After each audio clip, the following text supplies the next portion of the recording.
çok yakınlarınızda, işte kardeş gibi, anne baba gibi bir intihar vakası varsa, öncelikle yeteri kadar topraklanamamak, yeryüzünü, dünyayı sevmemek, kabullenememek ve olana itiraz vardır. Alan çizmemek, sınırlarını bilememek. Bakın, taciz enerjisini çeken frekanslardır. Sen erkekler analarının oğullarıdır. Onlara analık eden dişiler annelik yapmaya devam ettiği sürece o erkekler de küsmeye devam edeceklerdir. Alamayanlar çalar. O kadar alamazlar ki hayatın sunduğu güzelliklerden, değerlerden. Bu kişiler onun için çalma isteği duyarlar. Ve bunların içerideki hırsları hırsızlık üzerinedir. Yaşadığı duyguyu doğru şekilde tespit edemediğinde, orada duygunun kendini yönetip yönetmemesini anlamadığında duygu seline kapılır ve duygusal olur. Ya da işte kızdığınız herhangi bir organa yeteri kadar ışık, yeteri kadar kan, yeteri kadar oksijen göndermediğiniz için oralarda çeşitli oluşumlar başlar. Öyleyse birinci şey oraya ışığı ve oksijeni kan yoluyla nasıl yollarız?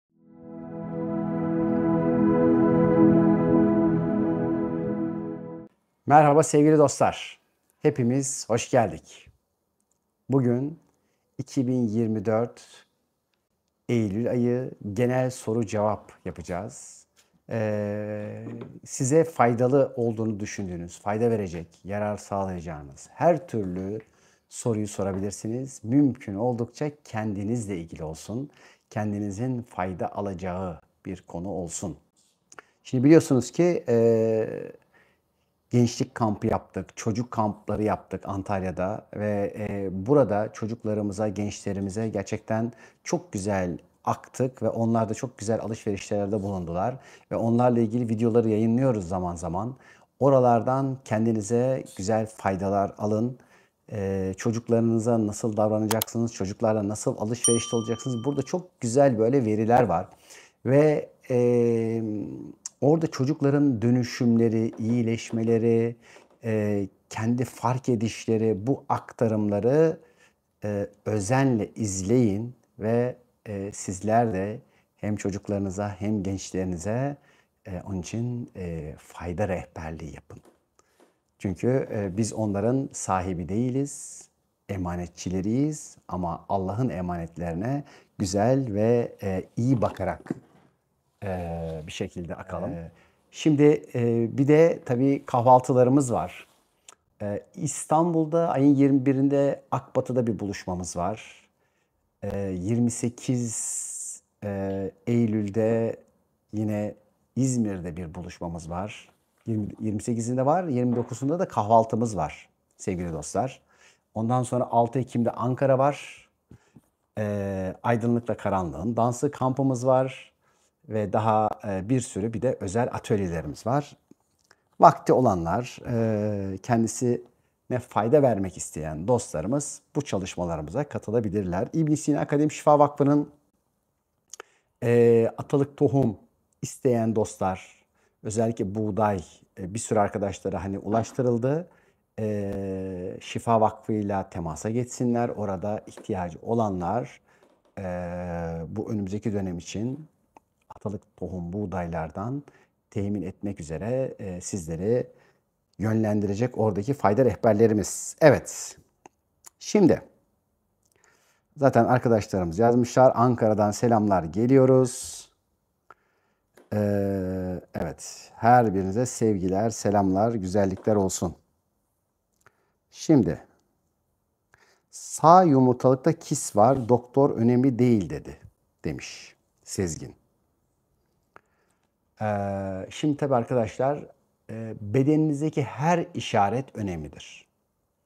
Gerek kadınlardaki yumurtalıklarla ilgili, gerek erkekteki yumurtalar ve prostatla ilgili, gerek vücudunuzdaki bir sivilce dahi, bir nokta dahi öncelikle size bir işaret.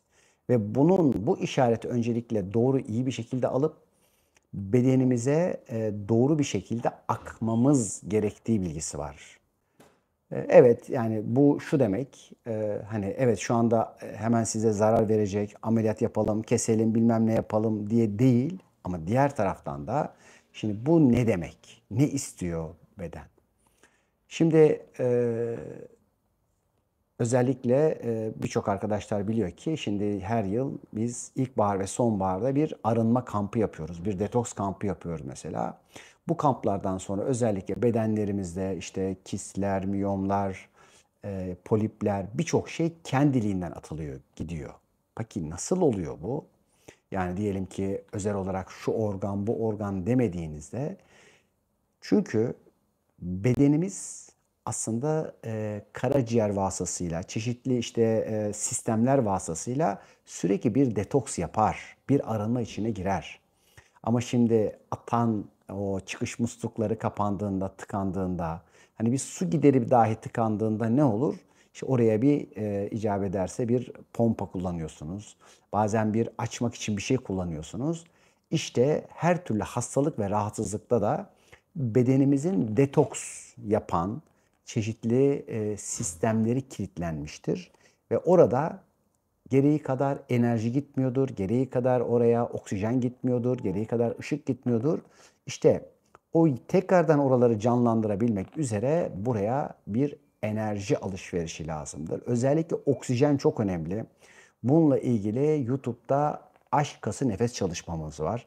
Sadece bakın bu nefes çalışmasını 21 gün yaptığınızda dahi iyileşme alabilirsiniz. Alırsınız demiyorum. Doğru yaptığınızda alma ihtimaliniz yüksek.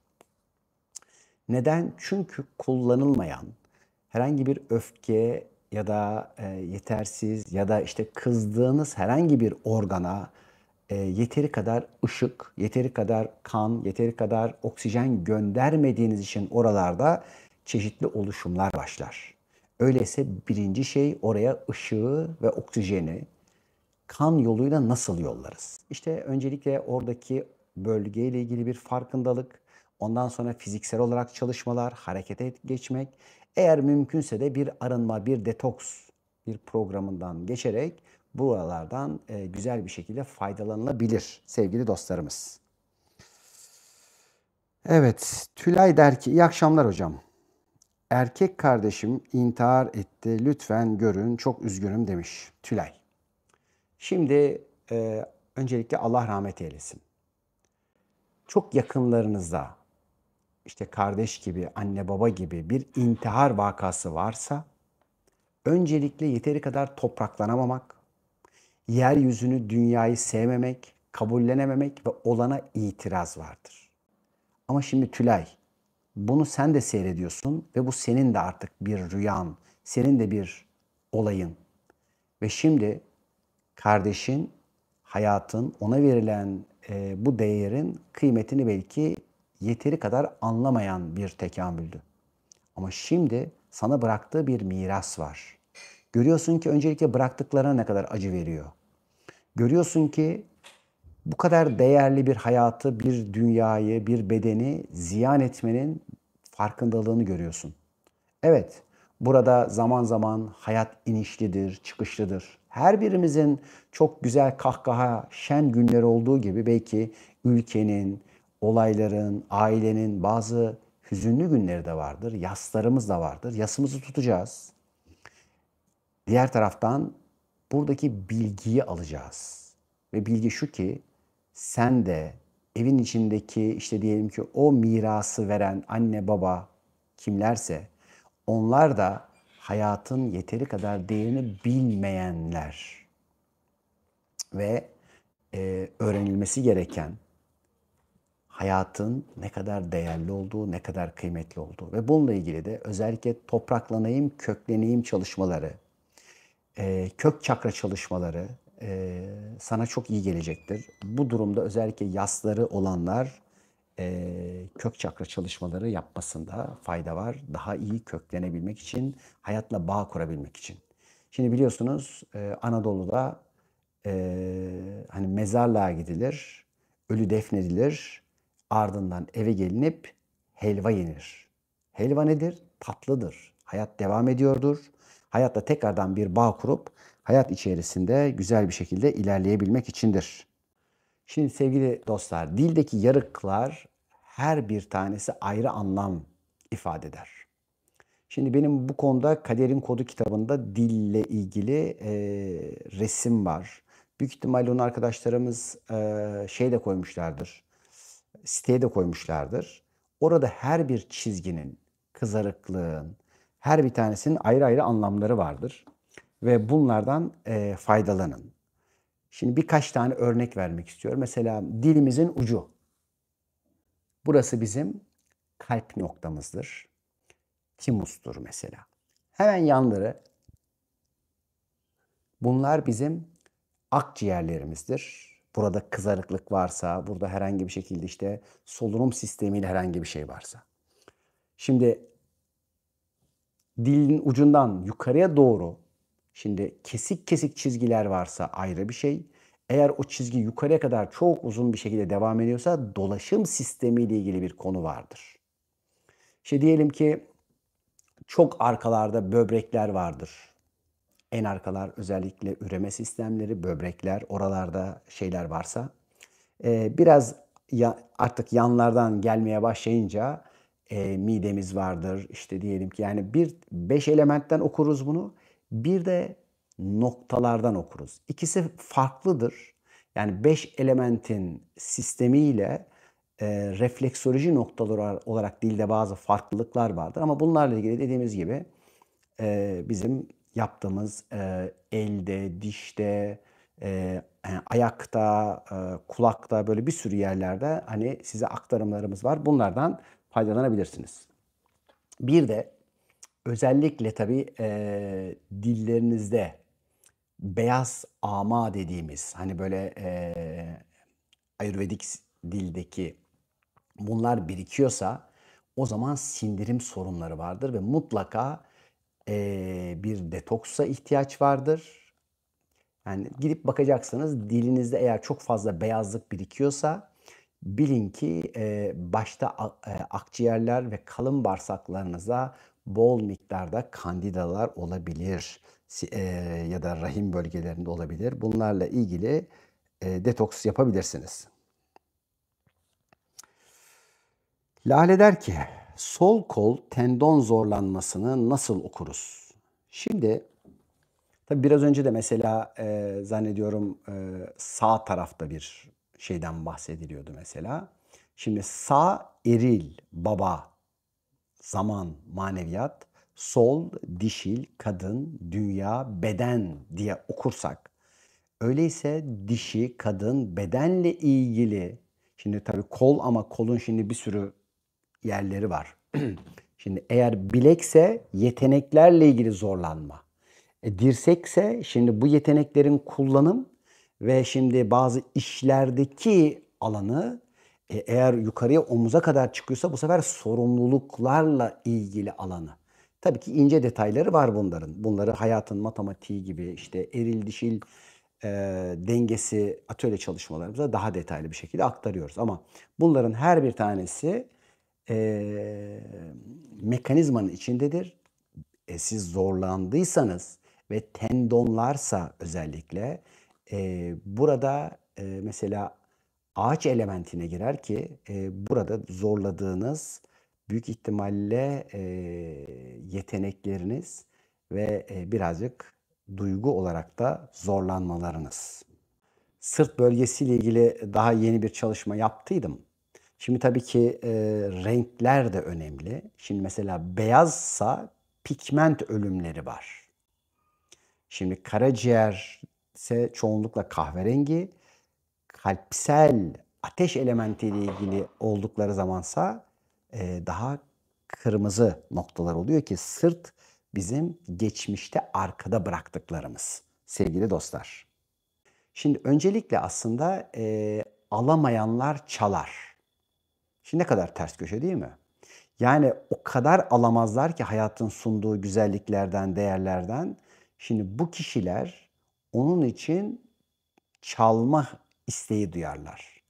Ve bunların içerideki hırsları hırsızlık üzerinedir.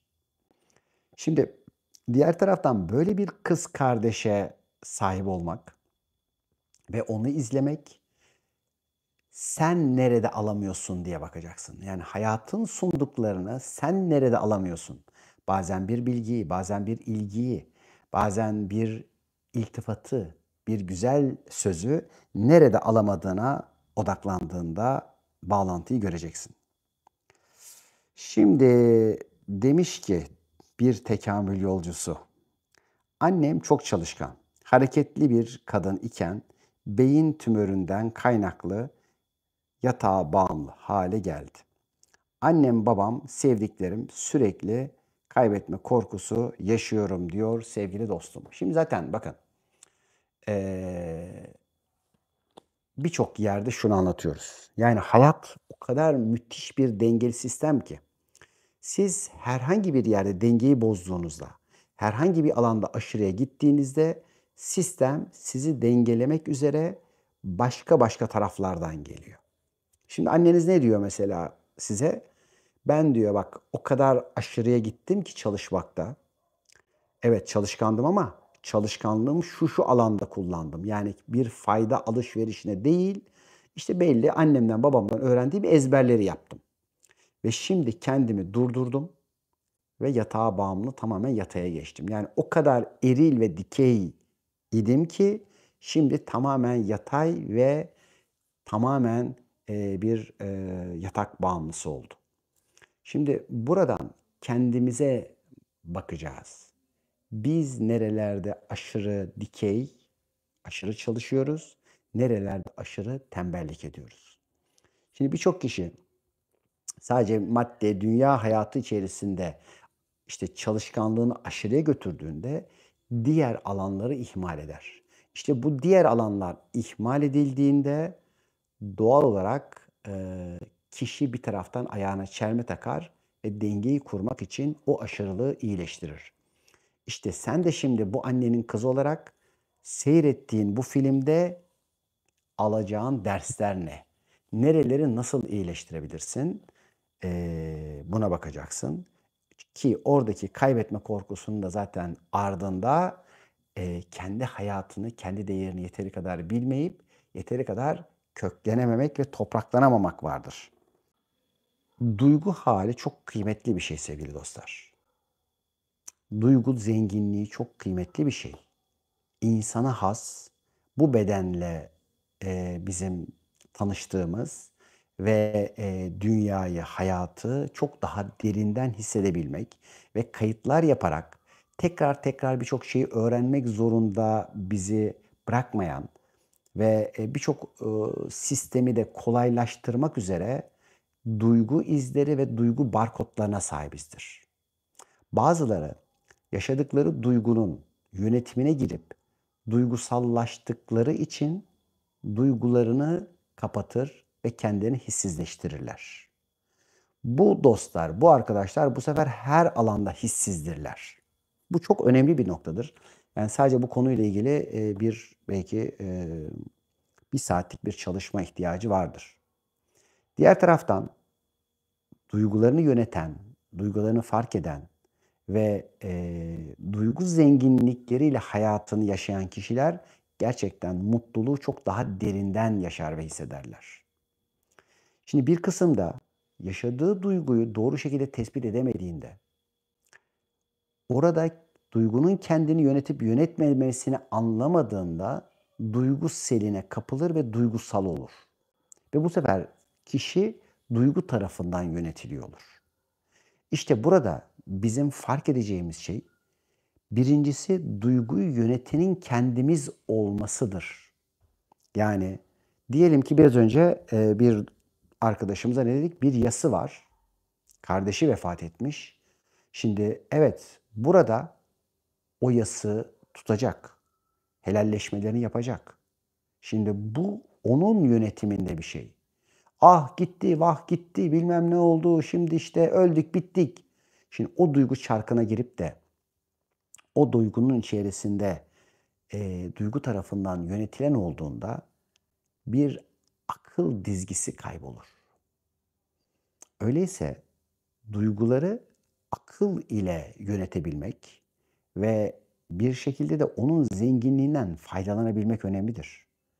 Acı da güzel bir duygudur, kötü bir şey değildir.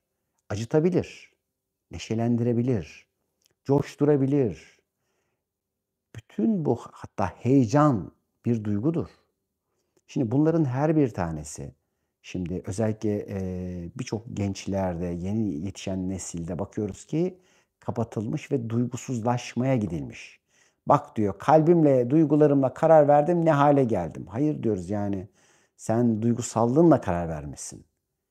Şimdi bunların her bir tanesini doğru bir şekilde tanımlamak önemlidir.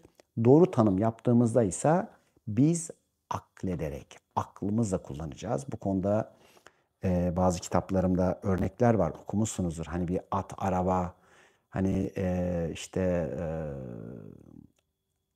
yani at mı kullanacak, araba mı kullanacak, sürücü mü kullanacak yoksa içerideki efendinin istediği yere mi gidilecek? Siz o at arabasının içinde oturan sürücü olduğunuzda ve onunla işbirliği yaptığınızda dizginler de, at da, araba da size itaat eder. Onun için hayatımızın efendisi olmak bu anlamda çok önemlidir. Tacize uğrayan kadınlar ile karşılaşmamın bana mesajı nedir demiş bir dostumuz.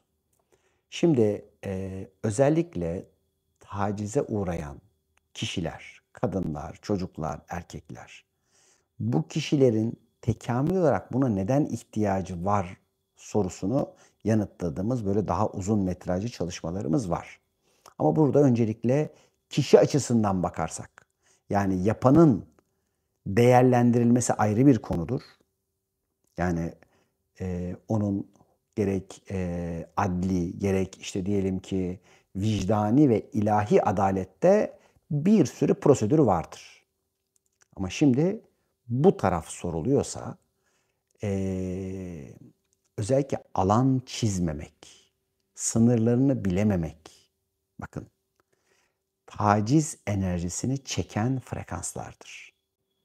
Şimdi siz eğer bu frekanslarla çok fazla sık karşılaşıyorsanız size anlattığı ve tanıttığı, anlatmaya çalıştığı olay başkaları üzerinden sınırınızı yeteri kadar korumadığınız, alanınızı yeteri kadar belirlemediğiniz, kimin size ne kadar yaklaşıp yaklaşmayacağını içeride belirlemediğinizdir.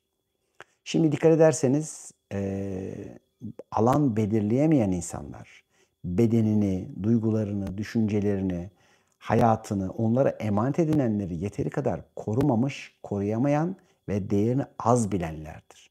Öyleyse değer bilme konusunda biraz çalışma yapmakta fayda olacaktır. Ayşegül Öztekin demiş ki, küsen erkeğe nasıl davranılır?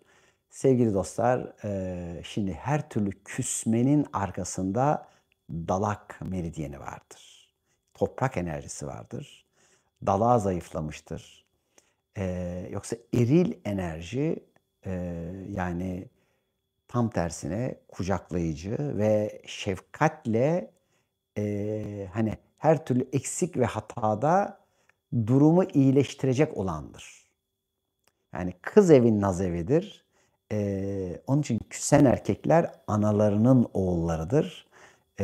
Onlara analık eden dişiler annelik yapmaya devam ettiği sürece o erkekler de küsmeye devam edeceklerdir.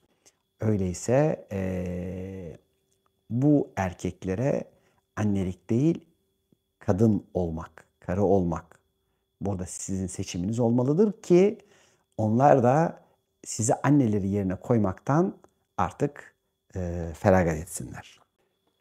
Eğer oğlun çok fazla kilolu ise, eril ve ruhsal tarafın bir koruma içerisindeyse, ya senden, ya babasından, ya hayattan yeteri kadar güven alamadığı için kendini korumaya çalışıyordur. Öyleyse öncelikle siz de kendinizi nerelerde güvende hissetmiyorsanız bu alanlarda güven alın. Yani yaşama, hayata güzel bir şekilde güvenme yolunu seçin. Şimdi Oğul tabii ki şimdi hani kristal çocuk diyoruz. Bütün çocuklar bu dönemde gerçekten çok özel ve bu özel çocukların kıymetini, değerini bilmemiz çok önemli. Bir eğer çocuk bir anneyi babayı seçiyorsa aynı şekilde anne baba da o çocuğu seçiyor. Yani bunların hepsi aynı anda olan şeyler. Bizim için hani öncelik, sonralık buradaki lineer zaman anlayışımızdan kaynaklanır. Diğer taraftan sizin ihtiyaçlarınız özellikle ruhsal alanda korkularınızdan özgürleşmek, manevi alanda kendinize ve Yaradan'a güvenerek ilerlemek olmalıdır ki göreceksiniz ki siz bunları fark ettikçe çocuğunuzda olan da çeşitli bu tip sorunlar, problemler kendiliğinden iyileşecektir. Biz iyileştiğimizde seyrettiklerimiz değişebilir. Biz dönüşmeden değil. Oğlum çok sabırsız, bekleme konusunda hemen sinirlenip öfkeleniyor diyor. Şimdi her ne kadar şu anda dişiye öfkeli görünse de aslında bütün aceleciler zamana, babaya ve yaradana içeride öfkelidir. Ama öfkelerini çoğunlukla dişiden, maddeden, anneden alırlar. Ama asıl içerideki öfke kaynağı burası. Buraya bakılabilir. Güzel bir ilişkiye şu ana kadar buluşamadım demiş sevgili dostumuz. Bu durumu nasıl şifalandıralım? Bu konularda biliyorsun bir sürü canlı çalışmalar yapıyoruz. Ki zaten aydınlıkla karanlığın dansı atölyemiz, kampımız. E, Özellikle neden engel koyuyoruz? Araya neden mesafeler koyuyoruz? Neden arzu ettiğimiz bir ilişkiyle buluşamıyoruz? Yani içerideki dişil ve eril enerji taraflarımız neler? Hangileri aşırıya gitti? Hangilerine çok sivrildik? Ve bunları fark ederek hayatımızın yönetimini ele alıp eril ve dişil dengemizi kurabilir miyiz? Bunların her bir tanesi öncelikle bizden kaynaklanıyor, senden kaynaklanıyor ve kaynaklandığı yeri güzel bir şekilde fark ettiğinde, idrak ettiğinde göreceksin ki şu ana kadar koyduğun engeller, evet bu engelleri sen koyduğunu görüp fark edip eğer istersen de kaldırabileceksin ama bu bir idrak, bir farkındalık işi. Birçok kahvaltılarımıza, şifa toplantılarımızda, canlı yayınlara denk gelirsen de bunlarla ilgili şifanın içinde olursun. Ama bununla ilgili direktman zaten bir kampımız var. Nargile içme ihtiyacı duyanlar. Şimdi sigara, nargile ihtiyaçları duyanlar, hele bunlar sizin çocuklarınızsa, oğullarınızsa ateş elementleri eksik. Doğru yerde hareket enerjileri yoktur bu gençlerin. O zaman oraya koyacağız. Adet düzensizlikleri ile ilgili mutlaka aşk kası nefes çalışması yapın sevgili dostlar. Buralara yeteri kadar yani erken menopoz dahil. O hepinize bir hediye çalışmadır. Bir kampın içindeki özel bir çalışmayı sizlere açtık ki bu konuda özellikle miyom, kist ve birçok hastalıkları olan kişiler bu alanı iyileştirsinler diye ki zaten bunlarla ilgili de yapacağımız detoks çalışmasında çok daha ayrıntılı çalışmalar içinde olacaksınız. Kişinin bedensel engeli varsa ilişki istememesi de olmamasını nasıl okunmalı demiş. Şimdi sevgili dostlar, eğer bir beden engeli varsa da oradaki yine de ilişki engelini koyan kişinin kendisi, kendi kararı, kendi ifadeleri. Yani her birimiz kendi hayatımızı, kaderimizi ne şekillerde yarattığımızı, ne şekillerde sipariş ettiğimizi mekanizmalarını anlatıyoruz. Bu konuda bir de kitabımız var, Kaderin Kodu diye. Nerede nasıl yaptığınızı siz bulup tespit edip ona göre mantarları nasıl okuyabiliriz demişler arkadaşlarımız. Şimdi mantarlar tabii ki bunların bir sürü seferlerde mekanizmalarını anlatmıştım sizlere. Şimdi vücudumuz hiçbir şeyi tesadüfen yapmaz ve yaptığı bir şey de aslında bir yerin faydasına olan bir şeydir. Şimdi bakın, burası doğru şekilde görülüp kabul edildiğinde aslında hayatımızdaki her bir şey bu şekilde. Bakın, yani başımıza bir olay geliyorsa hayrımıza, bedende bir şey oluyorsa beden onu hayrına yapar. Şimdi peki nasıl bir şey bu? Şimdi diyeceksiniz ki benim bedenimde bak işte mantarlar oluşuyor. Kişi gidiyor kabız oluyor. Kişi gidiyor cilt döküntüsü yapıyor. İşte bir sürü farklı farklı rahatsızlıkları olan kişiler var. Bedenin sizin yaşam tarzınıza, kendinize verdiğiniz zararlara karşı yaşayabilmek için aldığı önlemlere biz semptomlar diyoruz arkadaşlar. Şimdi eğer bu şekilde okursak bu sefer bedenin ne kadar akıllı bir aslında gelişmiş tekamül olduğunu ve binlerce yıllık hatta milyonlarca yıllık bir evrimin burada harika bir sonucu var. Ve bu sonuç yani bedeniniz sizlerden, bizlerden, bizim bütün bilim dediğimiz her şeyin çok çok ötesinde bir akla sahip. Yani hani bazen modern tıpta küçümsüyorlar. Hani biz şöyle yaptık, o zaman böyle yapalım, böyle yaptık, şöyle yapalım. Yani beden o kadar akıllı ki zaten onun normalde hasta olması bir mucize ve biz o mucizeyi hani böyle çeşitli şekillerde ona zararlar vererek, onun çalışma sistemini engelleyerek bozabiliyoruz ancak. Şimdi diyelim ki Allah korusun çocukta diyelim ki bir ateş çıktı. O ateş aslında e, orada vücudun bir savaş ilanından, mikroplara karşı yapılan bir savaşın çıkarttığı bir ateş. Tabii ki belli bir yere geldiğinde evet artık soğuk uygulayabilir, sirke bilmem ne, sarımsak bir sürü bir şeyler yapabilirsiniz. Ama o ateşi başta düşürmek doğru bir şey değildir. Dozu var her bir şeyin.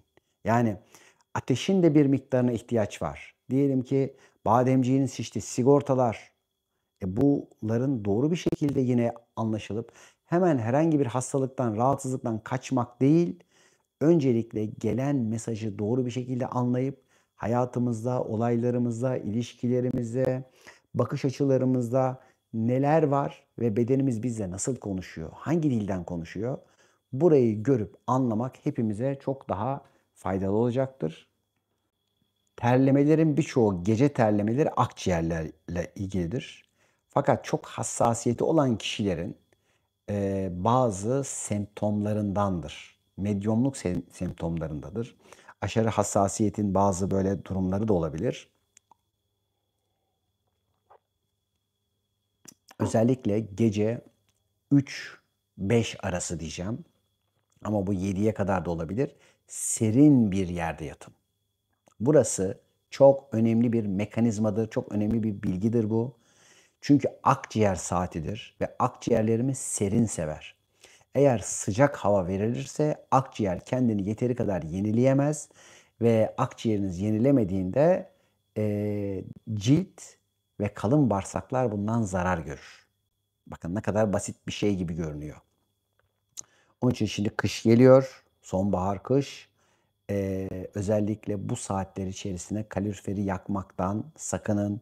Bu saatler içerisinde odanızı çok ısıtmaktan sakının. Çünkü binlerce yıllık evrimimizde biz o saatlerde havanın serin olduğu yerlere alışığız. Yani o saatlerde kaloriferimiz, sıcağımız yoktu bizim evrimimizde. Bir taraftan doğanın döngülerinde yine aynı şekilde o saat tesadüfen akciğer saati değildir.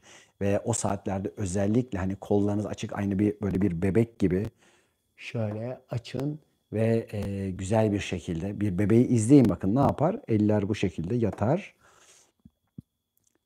Akciğer sistemi çalışsın diye. Evet biliyorum ki tabii siz vaktiyle namazı da anlatmamı istiyorsunuz. Anlatacağım oradaki bütün dinlerdeki namaz sistemlerini ve buradaki radar sistemini anlatacağım.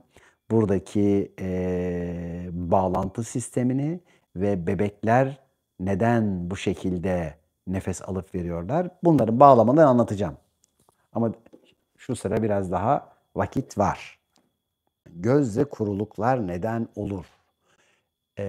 Şimdi sevgili dostlar, gözlerimiz bizim özellikle karaciğer ve sinir sistemimizle alakalı. Ve ağaç elementi bunlar ve ağaç elementini besleyen şey sudur ve su elementinin tadı tuzdur.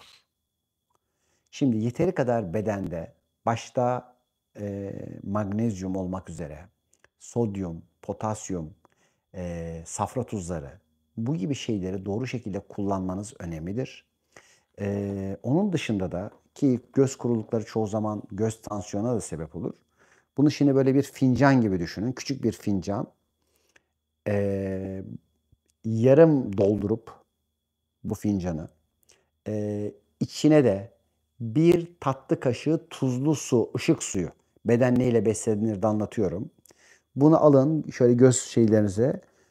Her gün eee, birer dakikadan 2 ya da 3 seans hafif bir tuzlu suyla yani bir deniz suyu da olabilir bu.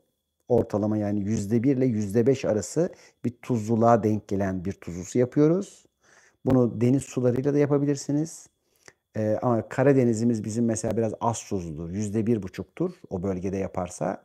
Ama işte bizim 4,5'tur mesela Ege, Akdeniz buraların şeyleriyle çok daha güzel yapılabilir. Biraz hafiften tatlıdan yakabilir. Orada tuzu içeriye aldığı takdirde suyu tutabilecek ve kısa bir zaman içerisinde bir haftadan sonra bu kuruluklar azalabilir. Ama iş sadece gözdeki kuruluğu azaltmak değil, aynı zamanda onun geliş yeri olan karaciğer ve sinir sistemini iyileştirmektir ki bu konuda da detoks yapmanız daha önemli bir tavsiyedir. Panik ataklarda ne yapılabilir diyor. Bir iş kurmak istiyorum ve işte kendime bir gelecek sağlamak istiyorum ve panik atak varsa ne olacak? Bakın burası çok önemli. Şimdi neden dolayı panik yapıyorsun? Neden dolayı diyelim ki hayata karşı bu kadar güvensizsin? Şimdi zemin eğer altından çekiliyor gibi hissediyorsan, işte herhangi bir durumda zarar göreceksin, bir şey kaybedeceksin korkularına sahip oluyorsan öncelikle bedende ne yapmalısın? Duyguda ne yapmalısın? Ruhsal olarak neler yapmalısın? Birincisi sondan başlayacaksak Yaradan'a, Allah'a daha çok güvenmelisin. Ondan emin olacaksın. Tamam da şimdi kişi diyor ki ya kardeşim ne elimize ne atsak olumsuz çıktı zaten. Hayır sen o korkuyla girdiğin için zaten yani inandığın başarısız olacaksın. Zaten sana neye inanıyorsan o verilecek. Şimdi öyleyse su sistemini, böbrekleri, mesaneyi ve hormonları temizleyecek olan ki çok yakınlarda da birkaç tane video yaptım YouTube'da. Onlara da bakabilirsiniz. Mesela bir tanesi korku soğuktur, korku karanlıktır, endişe soğuktur diye hormonlarla ilgili anlatımlarım var. Burada şunu göreceksiniz. Böbrek ve su sistemini iyileştirdiğimizde hormonlar ve böbrekler iyileşiyor ve bunlar özellikle korkuyla alakalı ve en temelinde kaybetme korkusu var ama kaybetme korkusunun ana sebebi ne? Yeteri kadar bu hayatı sevmediğin için o korkuya muhtaç olman. Öyleyse hayatı seveceğiz ve hayatımıza bir ışık olacağız güneş. Ve güneşten besleneceğiz ki eğer güneş ismiyle geldiysek baba ile güneş ile helalleşmemiz çok önemlidir. Orada nurlar, babalar, ışık isimler bunların özellikle ışık ile helalleşebilmesi, barışabilmesi çok çok önemlidir. 20'lik diş problemleri. Bunlar biliyorsunuz kök dişlerimiz. Bir taraftan kararlarımız ama köklü kararlarımız. Eğer bunlarla ilgili iltihaplar varsa köklerden gelen çeşitli aldığınız kararlarla ilgili öfkeleriniz ve kızgınlıklarınızı anlatır. Ciltte pütürlü ve kuruluk hissi. Susuzluktan mıdır? 51 yaşında. Şimdi cildimiz arkadaşlar özellikle metal element olan kalın bağırsak ve akciğerlerle ilgilidir. Ve bağışıklık sistemi buradadır. Cildinizin iyi olması için doğru nefes ve doğru boşaltım öyleyse birinci derecede önemlidir. Vücudumuzdan bırakamadıklarımız neler? Eğer bırakamadıklarımız bazen ter yoluyla, bazen işte dışkı, idrar, nefes bunlarla ya da detokslarla bir şekilde dışarıya atamıyorsak zehirlerimizi, toksinlerimizi bu sefer bunlar çeşitli şekillerde içeriden dışarıya atılmak istenirler. Dışkıyla atamadığınızı tabii ki ciltle atmak zorunda kalabilirsiniz. Öyleyse bırakamadıklarımız ne? Ve bir taraftan da kendimizi korumasız hissedip ki cildimiz bir taraftan da bu korumadır. Yeteri kadar korumadığımız için korunmasız hissettiğimiz için de cilt hasar alabilir. Öyleyse kendimizi hayat içerisinde yere sağlam basan, korunan ve desteklenen olarak görüldüğümüzde ve kolaylıkla bırakmaya başladığımızda öncelikle cilt yenilenme ve tazelenmeye başlar. Bir taraftan şimdi kurulukla ilgili kısımlar olabilir. Zaten bırakamayanlar çoğunlukla alamayanlar da aynı zamanda çünkü alacak bir yer yoktur ve su da içmiyorlardır. Su içebilmek ve suyla doğru temas edebilmek, almaya geçebilmek. Çünkü bıraktıkça almayı da öğreneceğiz. Evet, aidiyet duygusu nasıl güçlenir? Şimdi öncelikle tabii ki bizim hayata, bedene, aileye, dünyaya karşı bazı sorumluluklarımız vardır. Ve bu sorumlulukların bir tanesi de kendimize ait hissettiğimiz zaman açılacak bazı kapılarla gelir. Yani sen eğer bu dünyaya yeteri kadar köklenmediysen, bu dünyayla doğru şekilde bir bağ kurmadıysan ayakların havada gezebilirsin. Bu sadece çocukların, gençlerin değil, bazen ruhsal çalışmalar yapıp havada uçanların da durumudur. Kendini bir şeye, bir yere ait hissedememek. Bu dünyaya ait hissetmiyorum. Bu aileye kendime ait hissetmiyorum. Kendimi bu bedene ait hissetmiyorum. Bu arkadaşlarım köklenememiş, topraklanamamış, topraklanmanın ne demek olduğunu henüz anlayamamış arkadaşlarımızdır. Şimdi tabii bunların her bir tanesinde de bir de iki yönlülük vardır. Bir tanesi sahiplenmek, bir tanesi sahip çıkmak. Evet, ait hissedeceğiz ama o aidiyetlerimizin de belli bir ömrü olduğunu bilerek. Biz bu bedene aitiz, evet. Bu beden bize ait, evet. Ama ömrü var. Biz bir aileye aitiz. O aileyle bir yaşamımız var. Ama hepsi bir süreli. Dünyada kalacağımız, yapacaklarımız, bize emanet edilenler, bulunduğumuz yer, bölge, oradayken hakkını vereceğiz. O aidiyetin kıymetini bileceğiz. Ama diğer taraftan da bu hallerin, bu durumların geçici olduğunu ve kolaylıkla bırakacağımızı bileceğiz. Bu aidiyetle ilgili çok değerli ve kıymetli özel bir çalışmamız var. Büyük ihtimalle atölyeye koymuştur arkadaşlar diye tahmin ediyorum. Gerçekten insanı içeriden çok yakalayıp bunu hissettirecek bir çalışma özellikle tavsiye ederim. Eğer arkadaşlarım atölyeye aldılarsa bunu. Eşyayı bırakamamak demiş. Şimdi eşya, madde, dünya. Önce almak önemli. Alamayanların çoğu bırakamıyor. Yani sen gerçekten aldıysan kolay bırakabiliyorsun. Bir kısmı alamadığı için ve almaya korktuğu için eliyle sıkı sıkı yapışıyor ve bırakamıyor. Bırakamamanın bir sebebi ben bunu bırakırsam ya yenisi verilmezse ya yenisi daha iyi olmazsa. Kime güvenmiyor yani? Allah'a güvenmiyor. Oysa ki sen bıraktıkça daha iyisi verilir. Ama sen şimdi daha iyisi verilmez diye tutuyorsan o da gider. Onun için madde ve eşya dünyanındır, dünya malıdır. Bir süre bize aittir. Biz onu kullanırız ve vakti geldiğinde de bu maddeden bize emanet edilenleri bırakarak gidebilmek önemlidir. Topuk dikeni demiş yine aynı dostumuz.